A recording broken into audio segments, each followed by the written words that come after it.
ঘটনাটো কেনেকৈ হৈছিল? ঘটনাটো আপোনাৰ আমাৰ এই গাড়ীখন আহি থকাতে আপোনাৰ আমাৰ স্কুটি এখন ওলাই গ'ল। স্কুটিখন ওলাই যোৱাতে মানে তেওঁ বচাব যোৱাতে মানে পটককৈ আপোনাৰ এই ছাইডত এই এখন গাড়ী আছিলে, পিছফালে এই কাৰ এখন আছিল, তো এই কাৰখনে লগাই দিলে স্কুটিখনত। আমি সেইটো কাৰণে মানে কি আপোনাৰ ড্ৰাইভাৰকেইটা আঁতৰি দিবলগীয়া হ'ল, গম পালে? হয়। চালকজনৰ নাম? চালকজনৰ নাম হৈ গ'ল আপোনাৰ আশিক গড়। ক'ৰ হয়? তেওঁ আপোনাৰ ডিমৌ দিহাজান। গাড়ী ক'ৰ? গাড়ীখন ডিমৌ দিহাজানৰ হয়। গাড়ীত কি অনা হৈছিল? গাড়ীত আপোনাৰ ইটা অনা হৈছিলে 1000। ঘটনাটো কেনেকৈ হৈছিল? ঘটনাটো গাড়ী এখন আমাৰ পিছফালে আছিলে, এই গাড়ীখন মাইলেজ কৰিব। তোমালোক ক'ত আছিলা? আমালোকে ফাৰ্ষ্ট দিয়ে আছিলোঁ, আমি ৰাইট চাইডতে আছিলোঁ। কাৰ ভুল আছিল? ভুলটো স্কুটি আৰু গাড়ী এখন আছিলে, কাৰ এখন।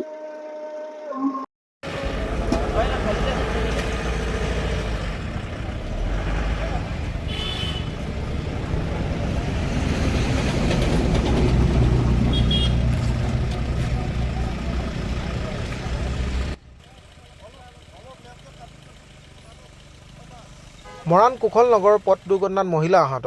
ডিব্ৰুগড় জিলা মৰাণ আৰক্ষী থানা অন্তৰ্গত মৰাণ কুশল নগৰ মৰাণ নাহৰকটীয়া পথত সংঘটিত এক পথ দুৰ্ঘটনাত মৰাণ ৰাইডঙীয়াৰ দীপিকা গগৈ নিজৰ AS 331735 নম্বৰৰ স্কুটিৰে মৰাণ আহি থকা সময়ত অজ্ঞাত কাৰ এখনৰ খুন্দাত দুৰ্ঘটনাত পতিত হয়। সেই একে সময়তে বামুণবাৰী দিশে গৈ থকা বলেৰো পিকআপ AS 04BC7723 স্কুটিক বচাবলৈ গৈ দুৰ্ঘটনাত পতিত হয়। দুৰ্ঘটনা ঘটাই অজ্ঞাত কাৰখন পলায়ন কৰে যদিও মৰাণ আৰক্ষী ঘটনাস্থলীত উপস্থিত হয় স্কুটি আৰু বলেৰো জব্দ কৰি তদন্ত আৰম্ভ কৰে।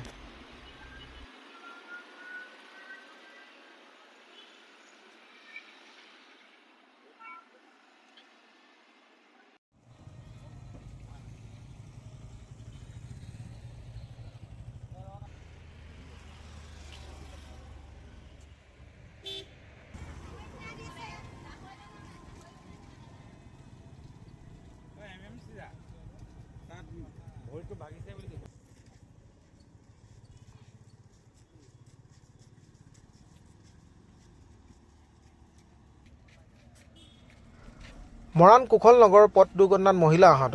ডিব্ৰুগড় জিলা মৰাণ আৰক্ষী থানা অন্তৰ্গত মৰাণ কুশল নগৰ মৰাণ নাহৰকটীয়া পথত সংঘটিত এক পথ দুৰ্ঘটনাত মৰাণ ৰাইডঙীয়াৰ দীপিকা গগৈ নিজৰ AS 331735 নম্বৰৰ স্কুটিৰে মৰাণ আহি থকা সময়ত অজ্ঞাত কাৰ এখনৰ খুন্দাত দুৰ্ঘটনাত পতিত হয়। সেই একে সময়তে বামুণবাৰী দিশে গৈ থকা বলেৰো পিকআপ AS 04BC7723 স্কুটিক বচাবলৈ গৈ দুৰ্ঘটনাত পতিত হয়। দুৰ্ঘটনা ঘটাই অজ্ঞাত কাৰখন পলায়ন কৰে যদিও মৰাণ আৰক্ষী ঘটনাস্থলীত উপস্থিত হয় স্কুটি আৰু বলেৰো জব্দ কৰি তদন্ত আৰম্ভ কৰে।